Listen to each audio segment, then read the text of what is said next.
إن الحمد لله والصلاة والسلام على رسول الله صلى الله عليه وسلم. محترم حضرات و خواتین، اللہ تبارک و تعالی رمضان المبارک کے ان مقدس لمحات میں، مبارک اوقات میں آپ اور ہم جو بھی عمل کرتے ہیں اللہ تبارک و تعالی اس کو قبول فرمائے اور اس کا بدلہ جنت کی شکل میں ہم تمام کو عطا فرمائے، آمین۔ دلوں کے اعمال کے سلسلے میں گزشتہ درسوں میں ہماری بات اخلاص کے تعلق سے تھی کہ اخلاص کو حاصل کرنا، اس کے لیے جد و جہد کرنا چاہیے، اس لیے کہ ہمارا نفس بہت جلد اس کو مانتا نہیں ہے۔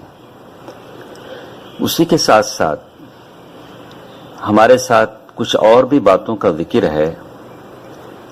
ثمرات الاخلاص وآثارہ السلوکیہ، کہ آدمی جب مخلص بن جاتا ہے تو اس کے کچھ فائدے اس کو حاصل ہوتے ہیں،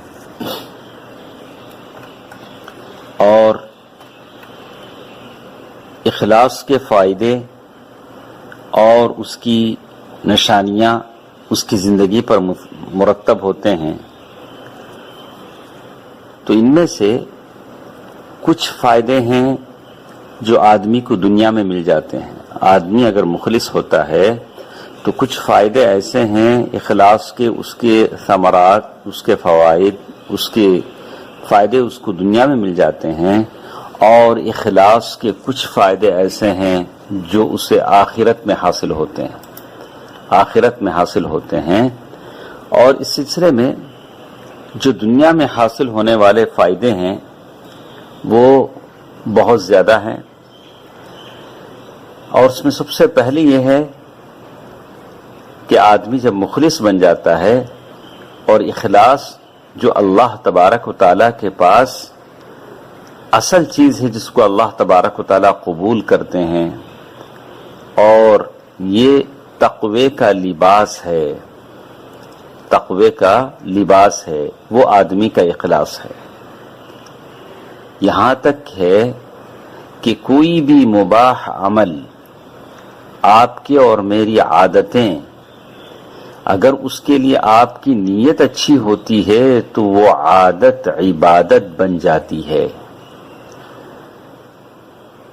جیسے کوئی بھی کام لے لیجئے، ہم اپنی زندگی میں کھاتے ہیں، سوتے ہیں، پیتے ہیں، چل پھرتے ہیں، یہ تمام تو سارے کرتے ہیں۔ ان کاموں میں بھی اگر آپ کی نیت اچھی ہو، آپ مخلص ہوں، تو آپ کا اور میرا سونا عبادت بن جائے گا، آپ کا اور میرا کھانا عبادت بن جائے گا، آپ کا اور میرا پینا، چلنا، پھرنا، یہ ساری چیزیں عبادت بن جائیں گی جب آپ ان کاموں سے اللہ کا تقرب چاہیں گے۔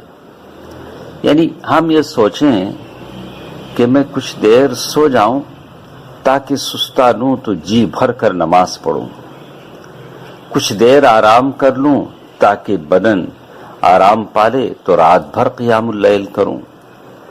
آپ اور ہم کھا اس لیے رہیں کہ میں کھا لوں تو میرے بدن میں طاقت آ جائے، اور اس طاقت سے میں اللہ تبارک و تعالیٰ کی اطاعت کروں۔ تو یہ سارے مباح کام، کھانا، پینا، چلنا، پھرنا، یہ سارے کے سارے آپ کے لیے اور میرے لیے ثواب کا ذریعہ بن جائیں گے۔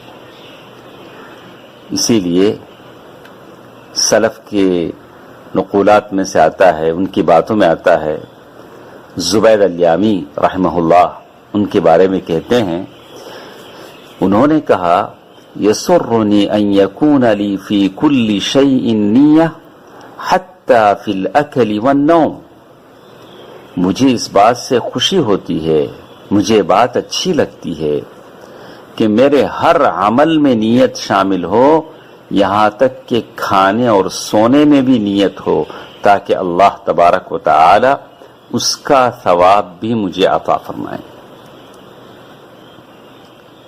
ایک دوسری چیز اخلاص کے دنیاوی فوائد میں جو آدمی کو دنیا میں حاصل ہوتے ہیں وہ یہ کہ اخلاص حاصل کرنے والے کی رضامندی دنیا میں پیدا کر دی جاتی ہے۔ یعنی جو آدمی مخلص ہوتا ہے سارے لوگوں کے دلوں میں اس کے لیے محبت اللہ تعالیٰ پیدا کر دیتے ہیں، لوگوں کے دلوں میں اس کے لیے رعب مطلب ایک محبت اللہ تبارک و تعالیٰ ڈال دیتے ہیں۔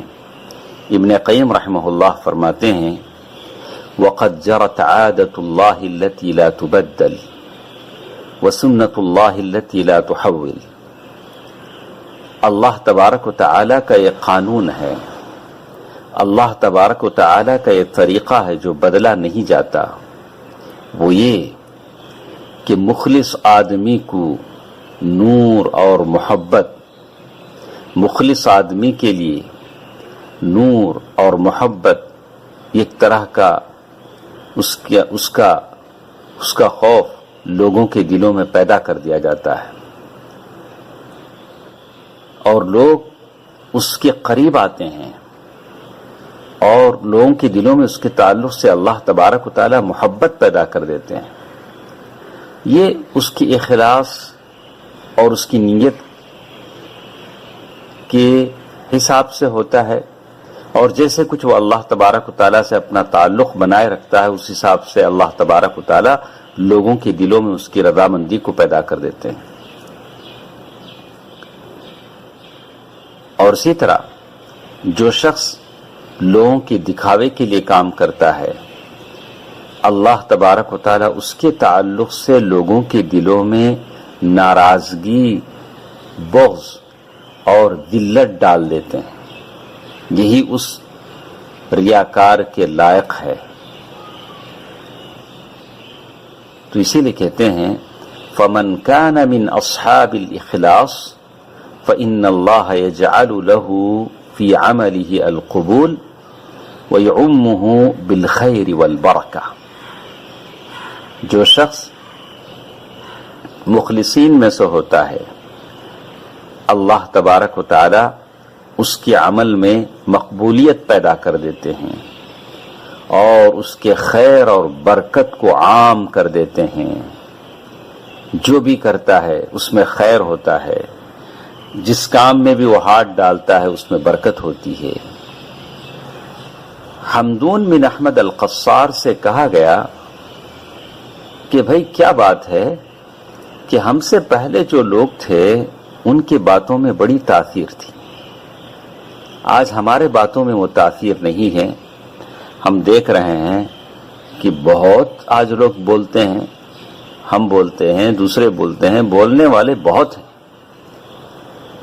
تو حمدون بن احمد القصار نے اس کا جواب دیتے ہوئے کہا لِأَنَّهُمْ تَكَلَّمُوا لِعِزِّ الْإِسْلَامِ وَنَجَاةِ النُّفُوسِ وَرِضَى الرَّحْمَنِ۔ پہلے لوگ جو بولتے تھے ان کی بول میں، ان کے پند و نصائح میں اور ہمارے اس میں فرق یہ ہے کہ ان لوگوں نے اسلام کے غلبے کے لیے بولا، لوگوں کو جہنم سے نجات دینے کے لیے بولا، رحمان کی رضامندی کے لیے بولا۔ اور ہم کیوں بولتے ہیں وَنَحْنُ نَتَكَلَّمْ لِعِزِّ النَّفْسِ، ہم اپنے آپ کو اونچا کرنے کے لیے بولتے ہیں۔ لوگ کہیں کہ شیخ صاحب بڑا اچھا بولے، تو وہ کہا کہ ہم اپنے آپ کو اونچا کرنے کے لیے بولتے ہیں، دنیا طلبی کے لیے بولتے ہیں اور لوگوں کی قربت کے لیے بولتے ہیں کہ لوگ میری واہ واہ کہیں۔ کچھ باتیں انشاءاللہ کل کے درس میں رہیں گی کہ اخلاص کے دنیاوی اور اخروی فائدے کیا ہیں۔ اللہ تعالیٰ مجھے اور آپ کو نصیحتیں سننے اور عمل کرنے کی توفیق دے، آمین۔ والسلام علیکم ورحمۃ اللہ وبرکاتہ۔